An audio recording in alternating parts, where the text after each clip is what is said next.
Agurtzarakoan, Carmen Bastidak zorro bat jarri zuen nire eskuetan. Hauze da, Arteta eta Etaren arteko postatrukea.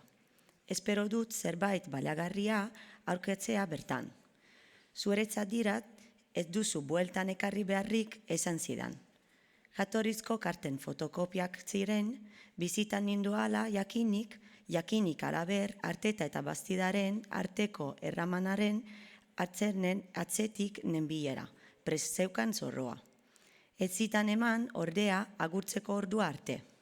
Ez kexa, jende honat ziren zure etonamonak, esan zidan, bimuzu emateko urreratu nintzaionean, zer pentsatua eman zidan. Biharamunean, zorroa zabaldu eta Arteta eta Bastidaren arteko kartak behatzeari ekin nion. Tamalez, txaleteko, murala eta Banko de Bilbaokoa egin zuten garaiko eskutitzik ez zetorren.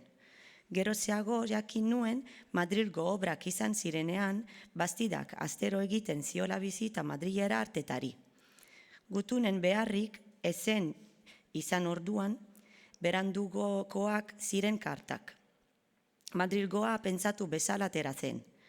Arrakasta handia izan zuten. Horren ondorioz, horren beste, egitasmo egin zituzten batera bi artistek lehena Bilboko institutuan. 1927 urtea zen.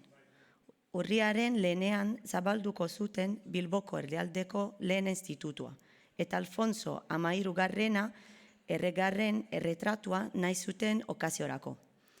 Institutua Bastidak diseinatu zuen eta Arteta lagunarekin gogoratu zen orduan ere. Sasoiz bukatu zuen pintura Artetak eta egun seinalatuan eskegi zuten kuadroa institutuko paraninfoana.